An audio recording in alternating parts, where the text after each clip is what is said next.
33% హామీ. తెలుగుదేశం పార్టీలో నారా లోకేష్ గారు ఒక ట్రెండ్ సెట్ చేయబోతున్నారు. రేపొద్దున ఒకవేళ మహిళా రిజర్వేషన్ బిల్లు గనక ప్రవేశపెట్టకపోయినా, అది అమలు కాకపోయినా, ఆంధ్రప్రదేశ్లో మాత్రం రాజకీయాల్లో చట్టసభల్లో మహిళలకు 33% అయితే అమలు చేస్తాము అంటూ ఒక తీర్మానం చేశారు మహానాడు వేదికగా. ఇదంతా బాగానే ఉంది. మహిళల నుంచి మంచి ప్రశంసలు కూడా అందుకున్నారు నారా లోకేష్ ఈ ప్రకటనతో. అయితే ఇప్పుడు ఒక ప్రచారం అయితే జరుగుతుంది. 33% ప్రకటనలు అనేవి తెలుగుదేశం పార్టీకి కొత్త ఏం కాదు. కానీ తర్వాత ఆచరణకు సాధ్యం అవుతుందా లేదా?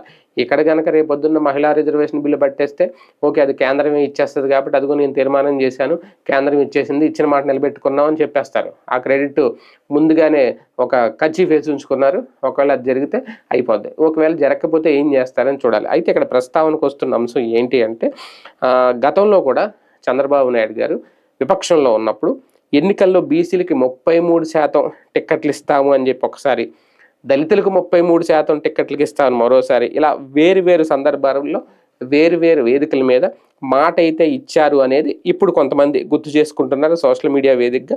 సో అంటే కొన్ని అంశాలు వినడానికి చాలా బాగుంటాయి, కానీ వాస్తవానికి వచ్చేసరికి అమలు చేస్తారా లేదా అనే దాన్ని బట్టి వాళ్ళు ఇచ్చిన హామీ నిలబెట్టుకున్నారా లేదనేది ప్రజలు గమనిస్తారు.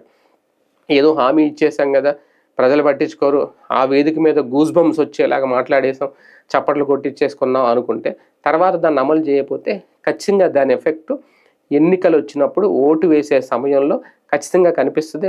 ప్రతి ఓటర్ కూడా దాని మీద దృష్టి పెడతారు. సో ఇప్పుడు నారా లోకేష్ గారు అయితే ఈ హామీ మాత్రం చాలా ఆలోచించి, చాలా వ్యూహాత్మకంగా, అద్భుతమైన తెలివితేటలతో అయితే ఈ హామీ ఇచ్చారు అనేది. ఎందుకంటే 33% రిజర్వేషన్లు అనేది వీళ్ళు తీసుకొచ్చింది ఏం కాదు, కేంద్రమే మహిళా రిజర్వేషన్ల కోట దానికి సంబంధించి ఒక బిల్లు ప్రవేశపెడుతుంది. కాకపోతే మొన్న అయితే బలం లేదు కాబట్టి బిల్లు వీగిపోయింది. ఇప్పుడు వాళ్ళకి బలం వస్తుంది. మన ఉత్తరప్రదేశ్లో రేపు ఉత్తరప్రదేశ్ ఎన్నికలు ఉన్నాయి, పంజాబ్ ఎన్నికలు ఉన్నాయి, మొన్న పశ్చిమ బెంగాల్లో గెలిచారు, అస్సాంలో గెలిచారు. అంటే వీళ్ళ బలం పెరుగుతోంది. సో పాండిచేరిలో గెలిచారు, వీళ్ళ బలం పెరుగుతుంది. సో ఇటువంటి నేపథ్యంలో ఇప్పుడు కనుక రేపు ఎన్నికల్లో కూడా, రేపు జరగబోయే 5 రాష్ట్రాల ఎన్నికల్లో కూడా వీళ్ళ ప్రభుత్వాలు ఫామ్ చేస్తే ఆటోమేటిక్గా వీళ్ళ బలం పెరుగుద్ది. అప్పుడు బిల్లు చాలా ఈజీగా పాస్ అయిపోతుంది. బిల్లు వీగే సందర్భాలు ఉండవు. అప్పుడు మహిళా రిజర్వేషన్ బిల్ అనేది ఆటోమేటిక్ అమలు అవుతుంది. దాన్ని దృష్టిలో పెట్టుకుని లోకేష్ ఈ ప్రకటన చేశారు అనేది కూడా కొంతమంది విశ్లేషకులు చెప్తున్నమాట.